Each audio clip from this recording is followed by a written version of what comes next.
नमस्कार मंडळी. तर आज आपण पाहणार आहोत, ठरलं तर या मालिकेच्या पुढील भागात आता सायलीने अर्जुनला घरामध्ये घेऊन आले असते आणि ते त्याला आता ज्या जखमा झालेल्या असत्या त्यावरती मलम लावायचं काम हे सायली करत असते. आणि सायलीच्या डोळ्यामध्ये खूपच आज समाधानकारक गोष्ट घडलेली असते, कारण सायलीने अर्जुनला आता आय लव्ह यू बोललेलं असतं आणि अर्जुननेही तिला आय लव्ह यू बोललेलं असतं. त्यामुळे दोघांच्या प्रेमाचा आता खूपच म्हणजे रोमॅन्टिक असा भाग इथं दाखवण्यात आलेला आहे. आणि इकडे कुसुमताई आणि चैतन्य ही त्यांची मजा घेत असतात. आणि आता अर्जुन कुसुमताईंना म्हणतो की कुसुमताई, आता ह्या दोघांचं चालू द्या मलमपट्टी. आता आपण पण आहे ना, मधुभाऊ जसे बाहेर गेले आहेत पारावरती किंवा मंदिरात, तसंच मला वाटतं आता आपणही तिकडेच जाऊन बसलं पाहिजे. कारण आता ह्या दोघांचा प्रेमाचा अंकुर खूपच जास्त फुटायला लागलेला आहे. त्यामुळे आता आपण इथे राहणे योग्य नाही. तेव्हा कुसुमताई अर्जुनला म्हणतात की हो अर्जुन चल, मलाही तसंच वाटत होतं. आणि आता ते दोघे घराच्या बाहेर गेलेले असतात. आणि इकडे सायली ही अर्जुनला प्रेमाने त्याच्या जखमावरती मलम लावत असते आणि त्याला मलमपट्टी करत असते. आणि अर्जुनने आता सायलीचा हात धरलेला आहे आणि अर्जुन सायलीला म्हणत असतो की सायली, माझं तुमच्यावर खूप प्रेम आहे आणि ते आता मी लपवू शकत नाही. तेव्हा सायली खूप खुश होती आणि तीही म्हणते की हो अर्जुन सर, माझंही तुमच्यावर खूप प्रेम आहे आणि मी खूप दिवसाची वाट पाहत होते की मला ते कधी व्यक्त करता येईल. शेवटी आज हा दिवस आला आणि आता दोघेही प्रेमाने खूप एकमेकांच्या जवळ आलेले असतात. आता अर्जुनने सायलीचा हात हातात घेतलेला असतो आणि त्याचा एक चुंबन घेऊन आता अर्जुन सायलीला म्हणत असतो की मिसेस सायली, आता तुम्हाला माझ्याबरोबर आपल्या घरी यावं लागेल. ते घर तुमची आता वाट पाहत आहे. तेव्हा सायली अर्जुनला म्हणते की हो ते खरं आहे, घर तर माझी वाट पाहत आहे, परंतु त्या घरातील जे माणसं आहेत ते आणखी माझी वाट पाहतात का नाही हे मला आणखी समजत नाही. तेव्हा अर्जुन सायलीला म्हणतो की त्यांच्याशी आता आपल्याला काही देणं घेणं नाही. आता आपल्या दोघांनाच आपला संसार सुखाचा करायचा आहे आणि आपल्याला आता दोघांना एकत्र राहायचं आहे. तेव्हा सायली अर्जुनला म्हणते की नाही अर्जुन सर, मला तुमच्याबरोबरच घरातल्या लोकांवर माझं तेवढंच प्रेम आहे आणि मला असं वाटत आहे की मलाही त्यांनी हक्कानी आपल्या घरी बोलवलं पाहिजे किंवा मला ते घ्यायला आले पाहिजेत. आणि आता सायली इकडे अर्जुनची मलमपट्टी करत असते आणि अर्जुन सायलीकडे खूपच कौतुकाने पाहत असतो.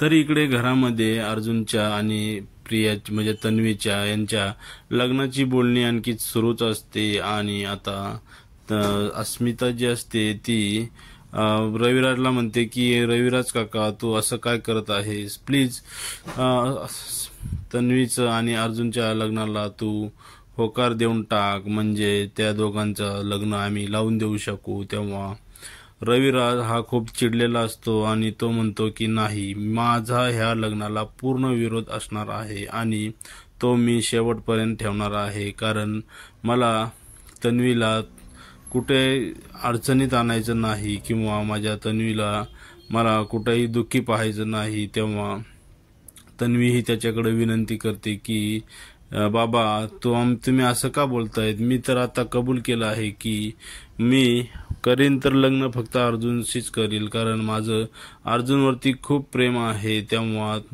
तिकडे प्रतिमा ही असते आणि प्रतिमा त्यांना म्हणते की अगं तन्वी, तू काय बोलतेस, तुला तरी कळतंय का, तू आणखीन लहान आहेस, परंतु पुढचं आयुष्य खूप मोठं आहे आणि तुला ते अर्जुन सोबत काढणं हे खूप कठीण जाऊ शकतं. कारण अर्जुन तुला एक काडीचीही किंमत देत नाही आणि त्याचं तर सायलीवर खूप प्रेम आहे. तेव्हा प्रिया म्हणजेच तन्वी म्हणते की हो आई, तुझं बरोबर आहे, परंतु मला माहीत आहे की माझ्याशी लग्न झाल्यानंतर अर्जुन नक्की बदलेल, ते त्याला 100% बदलण्याची खात्री मी देते. आणि तुम्ही जर माझ्या लग्नाला नकार दिला तर मी आयुष्यभर अशीच राहील, कुठल्याही व्यक्तीबरोबर लग्न करणार नाही किंवा कुणाशी लग्न करणार नाही. मला लग्न करायचं आहे तर ते फक्त अर्जुनशीच करायचं आहे. तेव्हा रविराजच्या डोळ्यात पाणी येतं आणि तो खूप इमोशनल झालेला असतो की आता ह्या मुलीला कसं समजावं. तेव्हा तो खूप टेन्शनमध्ये आलेला असतो. तेव्हा इकडे कल्पना रविराजला म्हणते की भाऊजी तुम्ही कसला विचार करत आहात, अहो होकार देऊन टाका. तन्वी आमच्या पण मुलीसारखीच आहे, आम्ही तिला आयुष्यभर खूप सुखात ठेवू. तेव्हा रविराज म्हणतो की वहिनी तुमचं बरोबर आहे, परंतु मला हे लग्न बिलकुल मान्य नाही, कारण अर्जुनने अगोदरच एका मुलीबरोबर लग्न केलेलं आहे आणि त्यांचं आणखी डिवोर्स पण झालेला नाही. तेव्हा पूर्णाजी म्हणते की रविराज तुम्हाला असं का वाटत आहे की आम्ही तुमच्या विरोधात तुमच्या मुलीला सुखी ठेवणार नाहीत. ती पण आमच्या मुलीसारखीच आहे, मला ती नातच आहे आणि माझी नात तिला मी असं आयुष्यभर कसं मी दुःखी ठेवू शकेल. तेव्हा रविराज म्हणतो की आता तर माझा नाईलाजच होत आहे. आणि तेव्हा तन्वी ही उठून रविराजचे पायच धरते आणि त्याच्या पायापाशी जाऊन बसते आणि त्याला म्हणत असते की प्लीज बाबा मला तुम्ही अर्जुनशी लग्न करायला होकार द्या, कारण आता मी लग्न करेल ते अर्जुनशीच करेल. तेव्हा रविराज उठून तिच्यावर चिडतो आणि तिला म्हणतो की तू उठ आता, पहिली अगोदर उठ इथून, कारण मला आता खूप तुझा राग येत आहे. तेव्हा तन्वी त्याला म्हणते की नाही बाबा, तुम्ही जोपर्यंत होकार देणार नाही तोपर्यंत मी तुमचे पाय सोडणार नाही. आणि आता इकडे परत अर्जुन आणि सायलीची लव्ह स्टोरी चाललेली असते, ती दाखवण्यात आलेली आहे. ते दोघे खूपच रोमॅन्टिक मूडमध्ये आलेले असतात आणि अर्जुन आणि सायली एकमेकावर खूप प्रेम करत असतात. आता त्यांना तिथे अडवायला कुणीही नसतं, ना मधुभाऊ असतात, ना कुसुमताई, ना अर्जुन. आता ते दोघेच इकडे त्यांच्या घरामध्ये असतात आणि आता अर्जुन सायलीला म्हणतो की सायली तुम्हाला आपल्या घरी यावंच लागेल. तेव्हा सायली त्याला म्हणते की जेव्हा घरातले लोक मला आदराने आणि सन्मानाने बोलवतील तेव्हाच मी त्या घरामध्ये आता येऊ शकेल. तेव्हा अर्जुन त्यांना म्हणतो की हो 100% मला खात्री आहे की ते लोक तुम्हाला एकदम आदरपूर्वकच आपल्या घरी परत बोलवतील. तेव्हा आता इकडे रविराजचे पाय धरून सायली रडत असते, तन्वी ही रडत असते आणि म्हणत असते की मला लग्न तर फक्त अर्जुनशीच करायचं आहे. तेव्हा आता रविराज ही खूप इमोशनल झालेला असतो, त्याचाही आता नाईलाज असतो की ह्या मुलीला आता कसं समजावायचं. तेव्हा पूर्ण आजी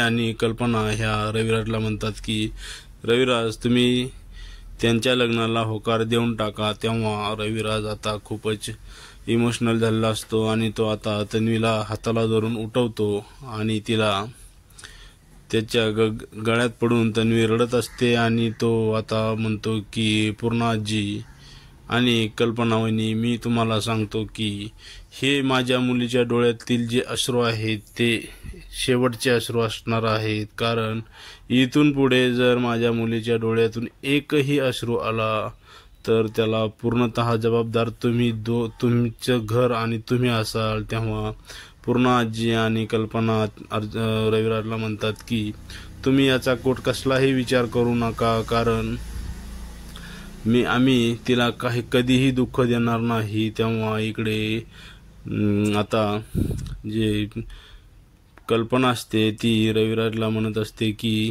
ती तन्वी ही आमची सून नसून ती आमची मुलगीच होणार आहे, त्यामुळे आपल्या स्वतःच्या मुलीला कुणी असं रडून देईल का. तेव्हा त्याला खूप बरं वाटतं आणि तो म्हणतो की ठीक आहे, तुम्ही एवढं म्हणत आहात तर मी ह्या लग्नाला परवानगी द्यायला तयार आहे, परंतु माझ्या मुलीला जर काही 1 इंचही दुःख तुम्ही दिलं तरी मी तुम्हाला म्हणजे तुम्ही आणि मी असणार आहोत. म्हणजे एक प्रकारची रविराजने यांना धमकीच दिलेली असते आणि मला इथे कळत नाही की हे लोकही एवढं ह्या तन्वीमध्ये यांनी काय पाहिलेलं असतं. परंतु जाऊ द्या, आता हा एक मालिकेचा भाग असल्यामुळे आता आपल्याला इकडे काही बोलता येत नाही आणि त्यामुळे आता पुढे अर्जुन आणि तन्वीच्या लग्नाला जेव्हा रविराज होकार देतो तेव्हा पूर्ण आजी आणि घरातले लोकांना खूपच आनंद झालेला असतो, खूपच जबरदस्त आनंद झालेला असतो. पूर्ण आजीच्या डोळ्यातून तर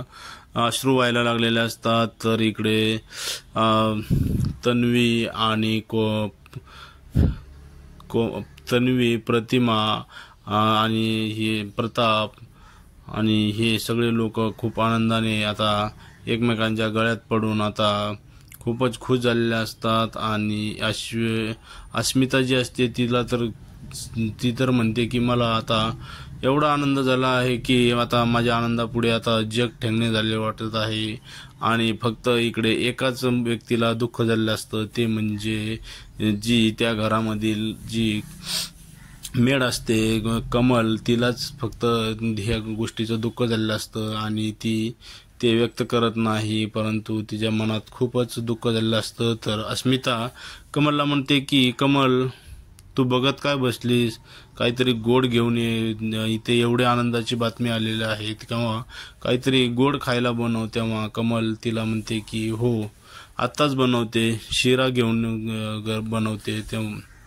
आणि कमलच्या डोळ्यामध्ये पाणी आलेलं असतं की तिला वाटत असतं की आता सायलीचं काय होईल, कारण घरातल्यांनी जो निर्णय घेतला आहे तो निर्णय अर्जुन मान्य करेल की नाही हे तिलाही माहीत नसतं. आणि आता इकडे अस्मिता, प्रिया आणि हे कल्पना, ह्या सगळ्या लोकांना खूप आनंद झालेला असतो. आता सगळे लोक हे अर्जुनची वाट पाहत असतात. तेवढ्यात अस्मिता म्हणते की आता हा अर्जुन ही कुठे बसला आहे काय माहिती आहे, कारण मला तर असं झालं आहे की तो कधी एकदा घरी येईल आणि मी ही सरप्राईज गोष्ट, म्हणजेच ही एवढी जी आनंदाची आज जी गोष्ट झालेली आहे यांच्या लग्नाविषयी, ती मी त्याला पहिल्यांदा सांगणार आहे. तेव्हा ती आता अर्जुनची वाट पाहत असते, परंतु अर्जुन आणखीही तिकडेच सायलीच्याच घरी असतो आणि तो काय आलेला नसतो. आता चैतन्य आणि अर्जुन हे घरामध्ये आलेले असतात आणि चैतन्याने अर्जुनला हाताला धरून हळूहळू चालत हे घरामध्ये आणलेलं असतं. तेव्हा घरातल्या सगळ्यांचं लक्ष हे अर्जुनकडे जाते आणि सगळे लोक धावत अर्जुनकडे जाऊन त्याला विचारतात की अरे अर्जुन, हे काय झालं, काय केलंस तू, कोणी मारलं तुला आणि कशामुळे हे असं झालं. तेव्हा अर्जुन काही सांगायच्या आधीच तन्वी जी असते ती अर्जुनला म्हणते की हो मला माहित आहे, तिकडे तू त्या चाळीमध्ये होतास ना दिवसभर, तिकडेच तुला कोणीतरी मारला असणार. आणि आम्ही जे टीव्हीवरती बातम्या पाहत होतो, ब्रेकिंग न्यूज हे तुमच्या दोघांचंच चाललेलं होतं. तेव्हा चैतन्य म्हणतो की मावशी काही झालेलं नाही, अर्जुन एकदम ओके आहे. तेव्हा कल्पना जी असते ती अर्जुनला विचारते की अर्जुन खरं सांग, तुला कुणी मारलं आहे आणि तू कुठे गेला होतास. तेव्हा अर्जुन तिला म्हणतो की मम्मी काही झालेलं नाही, मी गाडी चालवत होतो तेव्हा मला एका गाडीवाल्याने कट मारला आणि आमचे थोडेसे भांडणं झाले, त्यामुळे आमच्यात हाणामारी झाली, एवढंच बस. तेव्हा प्रताप अर्जुनला म्हणतो की अर्जुन पण तू ओके आहेस ना, तुला काही प्रॉब्लेम तर नाही आहे ना. तेव्हा लगेच इकडे तन्वी मोठ्याने म्हणते की नाही, आता अर्जुनला आपण दवाखान्यातच घेऊन जाऊ आणि त्याला ॲडमिट करू. तेव्हा तो तिच्यावर खूप चिडतो आणि म्हणतो की त्याची काही आवश्यकता नाही, मी एकदम ओके आहे. तेव्हा आता ती म्हणते की पण तू कुठे गेला होतास रे दिवसभर, मला माहित आहे तू त्या चाळीमध्येच असणार आणि तुला तिकडेच कोणीतरी मारला असणार. तेव्हा अर्जुन तिच्याशी काही न बोलता चैतन्यला म्हणतो की चैतन्य तू चल आता माझ्याबरोबर, आता आपण आपल्या रूममध्ये जाऊया. आणि तो रूममध्ये चैतन्य त्याला घेऊन जातो. तेव्हा इकडे तन्वी जी असते ती कल्पना आणि अस्मिताला म्हणत असते की अगं अर्जुन असा अगोदर नव्हता, परंतु त्या घाणेरड्या लोकांच्या नादाला लागून तो आता असा वागायला लागलेला आहे. तेव्हा आता त्याला सरळ तर मिस करेल. तेव्हा कल्पना कमलला म्हणते की कमल तू ते लेप आणि त्याला थोडी हळदीचं दूध घेऊन त्याच्या रूममध्ये जा. तेव्हा तन्वी म्हणते की नाही, ते मला दे, कारण मीच घेऊन जाते, कारण आता इथून पुढे अर्जुनची काळजी ही मलाच घ्यावं लागेल। तेव्हा कल्पनाला ते ऐकून खूपच आनंद झालेला असतो आणि आता तिला वाटत असतं की तन्वी ही अर्जुनची खूपच काळजी घेत आहे।